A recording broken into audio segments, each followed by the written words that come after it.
true self means, sounds like, and looks like. I'm your host, Carlin E. Tapia, coach, speaker, educator, and certified practitioner. I'll put more info of my work and what I do in the show notes. Feel free to contact us. My team would love to schedule a guest on my podcast. I have exciting plans for this, and I am ready to serve you. This podcast is designed to help you break free from fear or toxic stress and grow into the most confident, empowered version of yourself. If you're feeling stuck, uncertain, or overwhelmed, you've come to the right place. All right. Cristina, can you hear me? Yes. All right. Well, welcome to the podcast. I just want to start off with seeing how you're doing today, and then we can dive into some questions. Sure. Yeah. No, I had a great day. I woke up in a hotel in Chicago, took a hot bath, and then kind of got my day started with some coffee. And it's been great just having kind of a casual 36 hours in Chicago. Wow. I love that. I always do baths after, like in the night, not in the morning. Yeah, I just wanted to take advantage before I checked out of the hotel, and I was too tired last night. Oh, gotcha. I see. Okay, well, I'm so happy to have you here as my guest.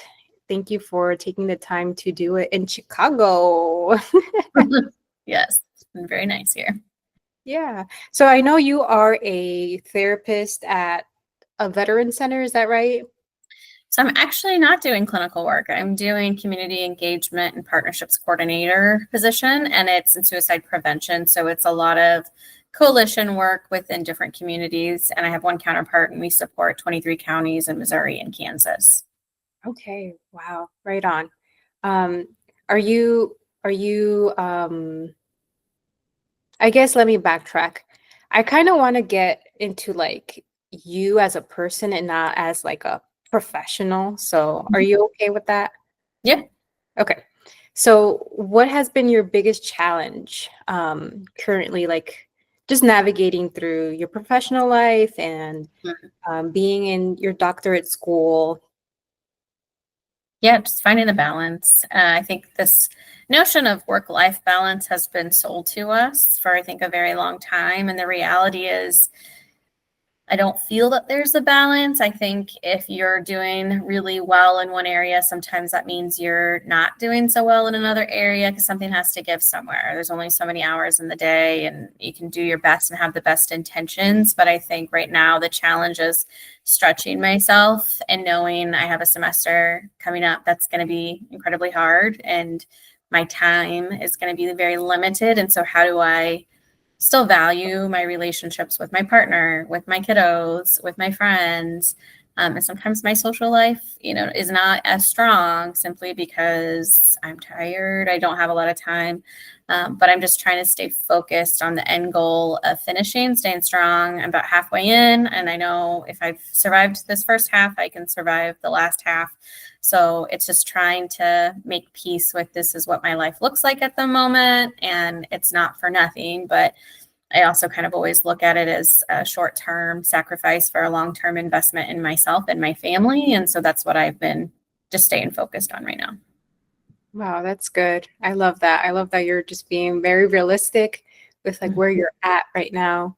Do you feel is there any way that you are just quick ways, small ways that you are taking care of yourself? Like if you could tell my audience, what does I consider you a successful person. So what do you do to cope, to take care of yourself? Yeah, just knowing that if I'm not taking care of myself, how can I take care of others? And so that's always been, sometimes just a 10-minute walk to the park around the corner from my house is enough to give me the energy that I need to get through my day, or it's enough to give me a break from the stress of whatever I'm feeling in that moment with school or work or personal life, right? And so I think that's really important, is just prioritizing what it is that I need. When weather's better, I believe in doing outdoor yoga as much as I can. That really just helps give me life and kind of pour into me as a person and my mental health.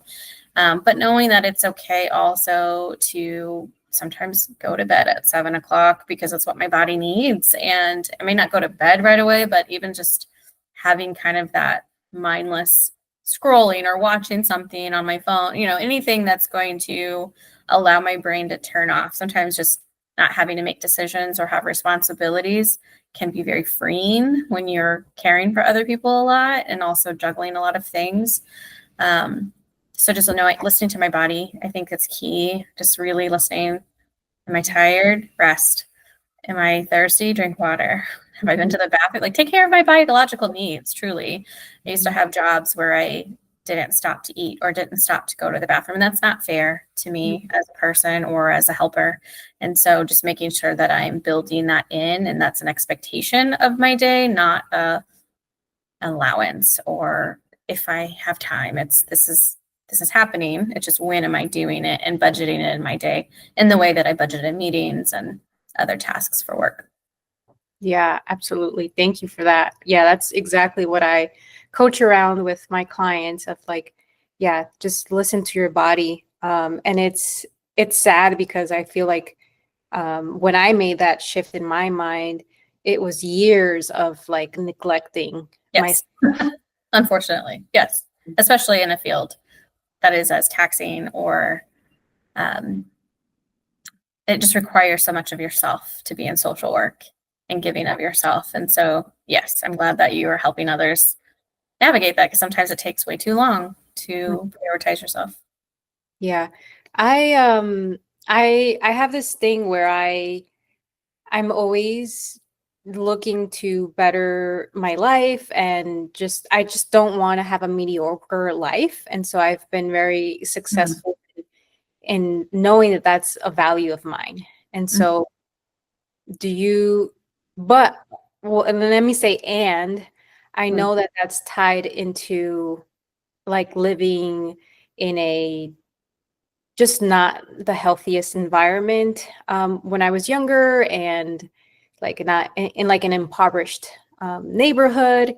And so that ties into it because your experiences shape you. And so that's why I've been like always very determined to make my life better, and my future children's life better. Do you feel like that's something that you do as well? Yes. The idea of being complacent, or like how you said, like, I don't want to live a mediocre life. And that's the same, right? I want peace and ease, but I don't associate that with mediocre. I think that has come with, I'm at a place where I am feeling like I'm getting compensated well.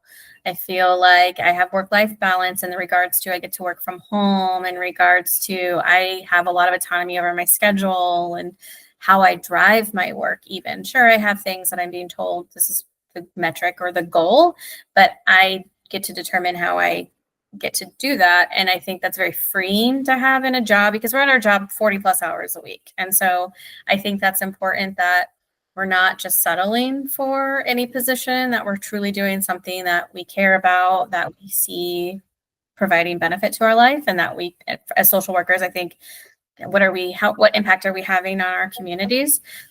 But personally, yes, I think also, right, I love my family, and I love the opportunities that they afforded me to be at a place where I'm breaking generational cycles, and I'm able to model for my daughter what it looks like to have a family, to work and be in school. And is it easy? No, but you can do it. And pushing her with with limitations, pushing her in a healthy way to want more for herself, to give herself, to not settle, right? I don't want her to be in a mediocre life. I don't want her to be complacent and just stay in Kansas City because that's easy. She's 16 going on 17. So we're talking about, what does life look like after high school?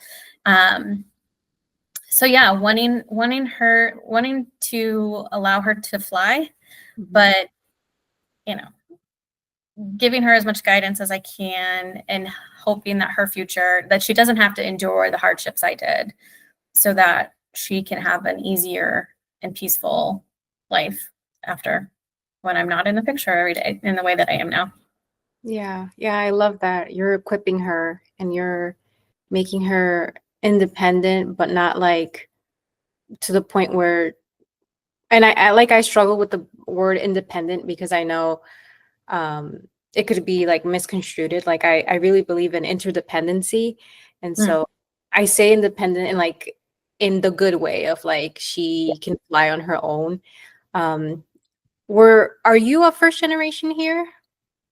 No, so one of my grandpas was from Mexico, and then the rest, that was my great grandparents.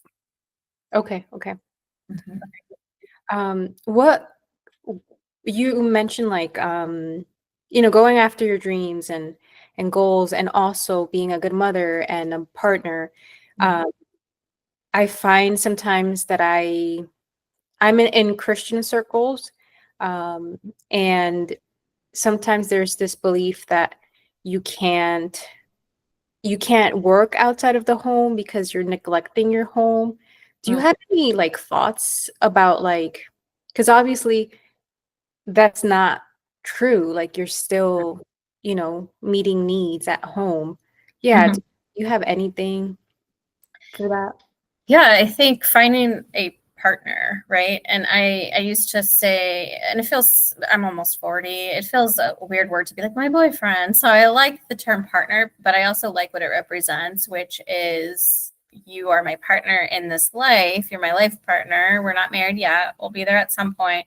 But knowing that he's going to pull, or so if I go to bed at 7 o'clock, I know he's going to pick up my daughter from, who's not his daughter, he's a stepfather, that he's going to pick her up from work for me, that he's going to walk my dog, that he's going to clean up around the house. And I don't have to worry. Like not having all of that on my shoulders in the way that I did as a single mom has been amazing.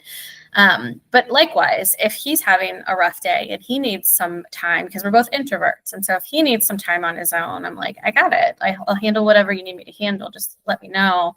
But we get to write our story. We get to determine what makes sense for our household, not society, not these really antiquated ideas of what women are supposed to be. I feel like that's been my whole thing is I am a mother, but I'm also a friend. I'm also a partner. I'm also a person who enjoys going to Chicago for 36 hours.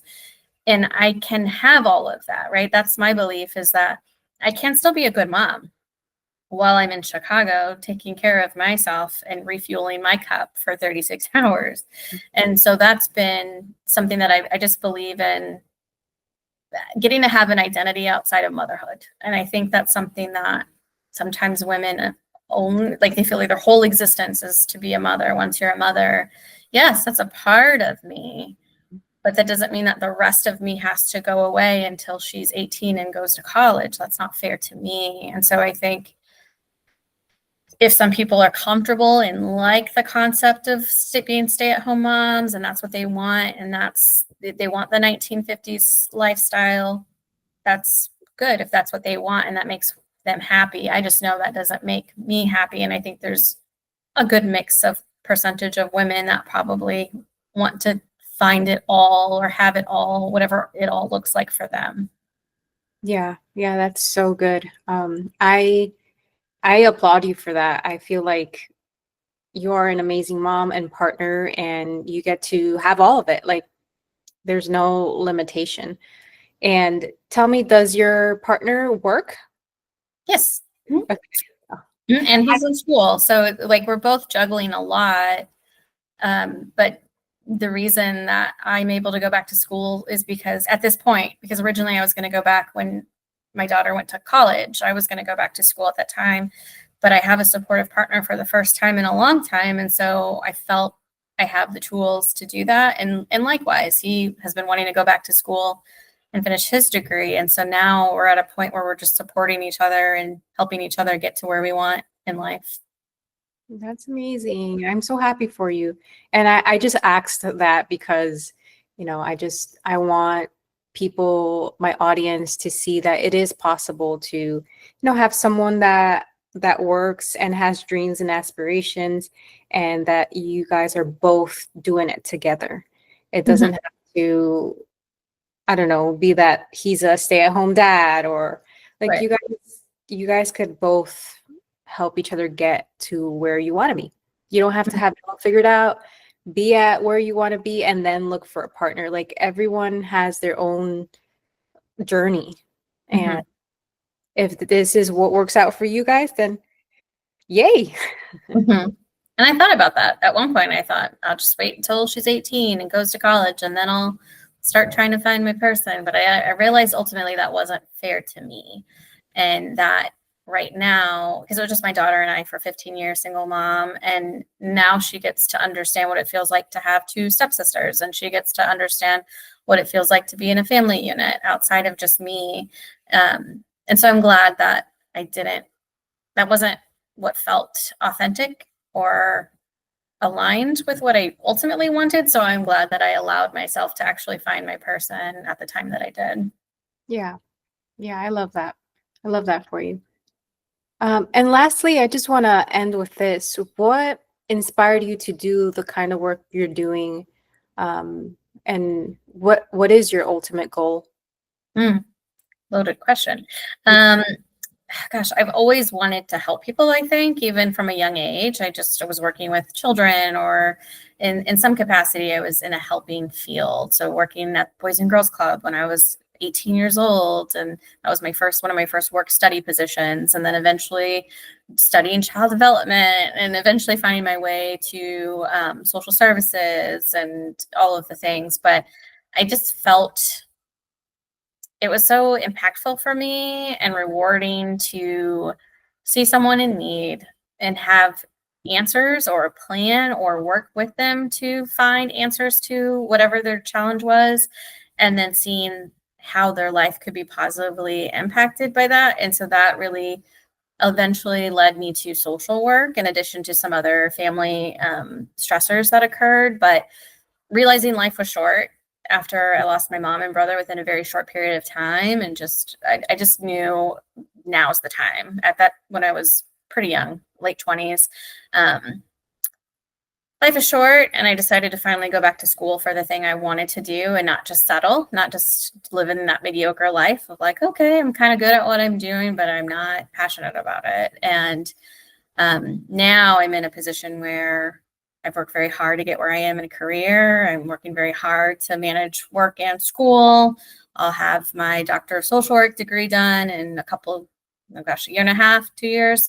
And then I don't really know. That's kind of the exciting part right now, is where I'm going to end up. But I do believe that as much as I feel like I'm making impact in Missouri, Kansas City, I just feel like national work or having a larger impact is kind of my next steps. I just don't know what that looks like quite yet. Interesting. That's what I love, to help come alongside of people that are successful and help them figure that out. Because it's beautiful to see everything unfold. And so Mhm. I'm so excited to stay in touch with you and see what you're up to. And so, yeah, I hope you have a beautiful day in Chicago. Thank you. Thank you so much for I know you have such a short period of time there, but you just gave me some of your time. So I deeply appreciate that. Yes, and thank you for the invitation. I appreciate it. And that's it. That's a wrap, you guys. Thank you so much for being here today and for giving me the privilege to speak over your life, and for you receiving the gift of growth. Remember, every step you take forward, no matter how small or big, you are truly moving forward to who you're truly meant to be. Embrace the journey, because the process of becoming is just as powerful as the destination. And in today's episode, if something sparked in you, a question, anything, a goal, an idea, hold on to that. Let it be the nudge you need to take brave steps forward toward the life that's calling you. You don't have to have it all figured out to start. You just need to take that next step. And I'll be here cheering you on every step of the way. Until next time, keep going. Hey, and do me a favor, share this episode with one friend or on social media. Let's bring more awareness to taking brave steps forward together.